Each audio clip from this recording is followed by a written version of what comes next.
Nou die derde waarheid wat Jesus in met hierdie wonderwerke in Lukas 8 vers 22 tot 56 vir ons wys, is die waarheid van in 'n wêreld vol siekte, eensame dood bring Jesus die koninkryk van ware lewe.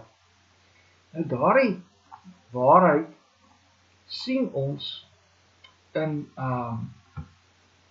Lukas 8 vers 44 tot 56. En eintlik in hierdie gedeelte is daar eintlik twee wonderwerke wat gebeur, maar die geskiedenis van hierdie twee wonderwerke is so ineengevleg dat Lukas vertel dit vir ons ook so, ineengevleg. Weer eens konteks in vers 40 en toe Jesus terugkom, hierdie skare hom verwelkom, want almal wat was hom te wagte. Maar dadelik, as hy nou weer daar aan die weste kant van die meer van Galilea aankom, terug in Galilea, is daar 'n krisis. In vers 41 tot 43 word dit vir ons vertel. Eintlik twee krisisse. Eers is daar Jairus se dogtertjie, sy is dodelik siek. Dis vers 41 en 42 as julle dit nou deurlees. Later sterf daardie arme dogtertjie, vers 49. Dit is net so 'n krisis. Ek dink hier moet jy jouself in Jairus se voete sit en sit en jy net indink hierdie krisis. Want weet jy op 'n manier is dit ons almal se krisis. Ons leef in 'n wêreld vol dood. Mense gaan dood.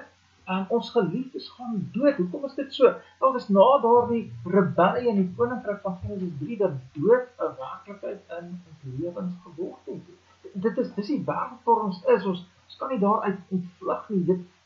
Dit gaan altyd gepaard met lyding. Dis die krisis waarin die wêreld na die sondeval sit. En dan as ons in vers 43 aankom, dan is daar hierdie vrou.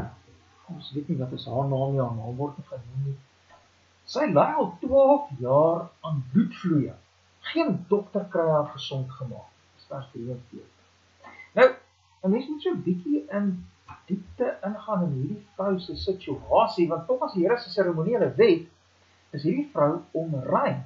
En alles waaraan sy raak word onrein. As dit aan bloedvloeiing ly, het jy die probleem. Hulle is onrein, self onrein, en hulle maak alles waaraan hulle raak, en almal wat aan hulle raak is onrein. Sy mag ook nie naby die Here se tempel kom nie. Sien dit in Levitikus 15 vers 19 tot 33. Sy word uitgesluit uit die menslike gemeenskap, terwyl sy daar die bloedvloeiing het. Die bloedvloeiing ophou, okay, dan is alles okay. Maar terwyl sy aan daardie bloedvloeiing ly, word sy uitgesluit uit die gemeenskap, en sy ly nou al 12 jaar hiervan. Wat maak dit? Dit maak hierdie vrou eenkant. Dit maak hierdie vrou eensaam. Okay? En by dit alles, sy word uitgesluit van die Ou Testament erediens daar by die tempel. Sy mag glad nie daarby kom nie. Nou waarop het die Ou Testament erediens by die tempel gewys? Al dit het gewys van God is hier by ons en God het 'n plan om uiteindelik deur Jesus die koninkryk terug te bring, die koninkryk van Genesis 1 en 2 te herstel. Ons sien dit in Openbaring 21 en 22 uiteindelik. Die Ou Testament seremonies daar by die tempel het heen gewys, sien jy, maar die vrou kan nie daar kom nie. Dis asof sy uitgesluit is uit die gemeenskap, uitgesluit is uit gemeenskap met God. Sy is eenkant, sy is alleen, sy is siek, sy het al haar geld op gespandeer op dokters en niks help nie. Sien jy die krisis? Sy kan dood.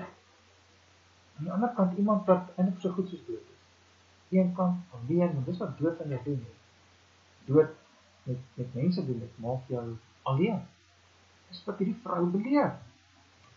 Nou, wat belangrik is van Jairus en van die vrou, is dat hulle albei hulle krisis besef. En daarmee saam besef hulle, weet hulle, en beleef hulle, dat hulle niks kan doen om hulself uit hierdie krisis te verlos nie, maar dan glo hulle in Jesus. Dit is nou een van die dinge wat ons in die afgelope tyd se prediking nogal geleer het. Wat is glo in Jesus? Wel, dit is glo in Jesus in. Dit is gaan na Jesus toe. Dit is gee in vertroue oor aan Jesus. Jesus met my krisis. Ek kan niks aan die krisis doen nie, maar Jesus, ek vertrou op U om my uit hierdie krisis uit te red. Dis wat Jairus doen. Hy val voor die voete van Jesus neer en smeek hom.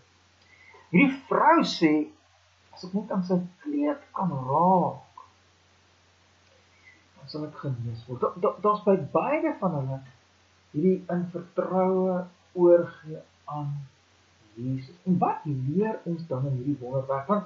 Want uiteindelik in beide van hulle se lewens, van nou in al die detail kan ingaan, maar in beide van hulle se lewens breek Jesus dan in krag in en daar kom vir hulle verlossing uit hulle siekte. Jesus laat die koninkryk van lewe en gemeenskap weer terugkom in hulle lewe. Wel, nog nie in volheid nie, want die volheid is in Openbaring 21 en 22, maar dis wat ons hier moet raak sien. Jesus bring vir gelowiges die koninkryk van ware lewe. Dit is die boodskap uiteindelik van hierdie boodskap, ware lewe en gemeenskap, en die boodskap van hierdie wonderwerk uiteindelik. Sien dit in hierdie vrou, as hy vir haar sê, weet, hou goeie moed, dogter, geloof het jou gered, gaan in vrede, dit is echt so wonderlik. Dit was sy dogter, nie, dink jy hoe wonderlik moes dit vir haar net gewees het, nie, sy is die uitgestotene, sy is die eensame ene, jy sê vir haar dogter, jy is deel van Godse gesin, jy is nou op weg, saam met Godse gesin, na die koms van die volheid van die koninkryk, waar lewe in al sy volheid, en vreugde in al sy volheid, en gemeenskap met God en jou naaste, en al sy volheid net wonderlik volmaak sal deurbreek. Hy doen dit met Jairus, wanneer hy uiteindelik in daardie huis instap, en Jairus se dogtertjie uit die doodheid opwek, en dink jy vir 'n oomblik in dat ons is die ouens wat buitekant daai huis staan, weet, en ons weet binne daai huis is daar net dood, en daar stap koning Jesus in daardie huis in, en wat kom uit daardie huis uit? 'n lewendige dogtertjie. Prys die Here. Jesus laat die koninkryk van lewe binne in doodsituasies inbreek. Vir wie? Dis jou reaksie. Vir wie doen Jesus dit? Of wie deel in daardie koninkryk van ware lewe wat Jesus bring? Nou elkeen wat in hom glo. Wanneer ons in hom glo, na hom toe gaan, na hom toe bekeer, en met ons krisis van dood na hom toe kom, sê Here Jesus, ek is 'n sondaar. Ek lewe in dood. Ek is op weg na dood, uiteindelik die ewige dood in die hel, maar Here Jesus, hier is ek, red my. Dan is Jesus die een wat jou laat deel in die koninkryk van die ewige lewe. Nou, dit is ons toerusting vir hierdie week.